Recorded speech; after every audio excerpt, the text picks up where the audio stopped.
Okay, question 2 will always be worth 5 marks in the reading exam, but it would be a how question or an impressions question. Normally it's an impression question, so for this video I'll say it is. So there'll be one impressions question. It could be on questions 2, 3 or 4, and it'll be worth 5 or 10 marks. To be honest, if it's worth 10 marks, that's probably good to you because I think the impressions question is probably the easiest question on the exam. So remember, impressions means the kind of view you have of a place or person when you read what is said about them. So an example question could be, what does Megan think of London? Okay, and then what impressions does Megan get of London? And then you would go through the exam paper, find 3 or 4 opinions she has about London and see how many quotes you can use to back it up. Okay, so structuring your answer in this question, give a quote and say what impression you get. Try and do 5 or 6 quotes.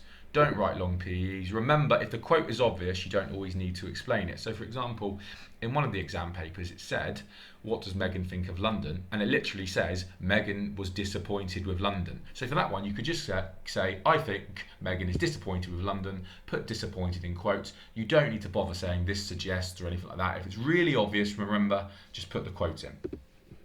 Yeah, so for example, I think Megan thought London was disappointing. We then don't have to do, the writer is saying this because blah, blah, blah. We don't need that because it's a really obvious one. Okay, so remember, if it's a 5-mark question, 3 to 5 quote, and you've got 5 or 6 minutes. If it's a 10-mark question, you've got 13 minutes to 15 minutes. And if possible, you could do 5 to 10 quotes, 5 if you can get. If you can get to 5, anything over 5 will be really good. However, remember, pick as many 1 or 2 word quotes, so we don't want massive sentences, as you can in 6 minutes for a 5-mark question or 15 minutes for a 10-mark question. So in an amazing world, you would do 5 quotes and 10 quotes. However, the main thing is to get over to you is just how many quotes you can do in 5 minutes for a 5-mark question and 15 minutes for a 10-mark question. If after 5 minutes on a 5-mark question you've only got 1 quote, it doesn't matter. If you've got 5 quotes, it doesn't matter. You move on to the next question. You've got to finish the exam. Once your time is up on a question, move on. You must finish the exam. So it doesn't matter if you've got 1 quote or 10 quotes. When your 15 minutes is up on a 10-mark question, you move on to the next question. So an example of impressions. If the sentence said they whispered as my cheeks went red, what impression would we get of the people who are whispering? Well, we might think they were secretive, as it says they whispered. Yeah, if someone's whispered, they're probably secretive. So one impression I get of the couple is they're secretive, as it says they whispered. That would get you 1 mark in the exam.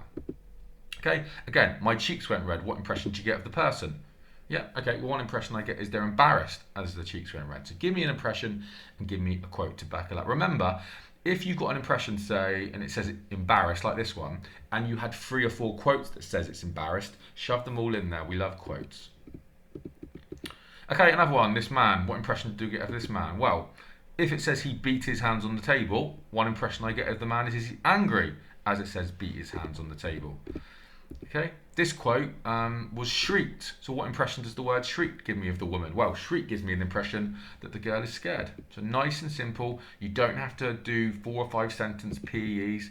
Look at this one. It's 1 sentence. It's picked a word and say why it's been used. Okay, another one. Question would be, what impression did you get of the man in this quote? And the quote is, he strutted along the street while looking at his reflection in the shop window. So pause the video and have a think to yourself, what impressions do you get of the man with the word strutted and the phrase looking at his reflection? Okay, example answer would be, one impression I get of the man is he's confident, as Drake is walking here, walking in a confident way. That's what the word strutted means. And I think he seems vain when he says he was looking at his reflection in the shop window. If you saw a man walking down Bournemouth, looking at all the shop windows, looking at his hair, looking at his clothes, you might come to the impression that he's vain.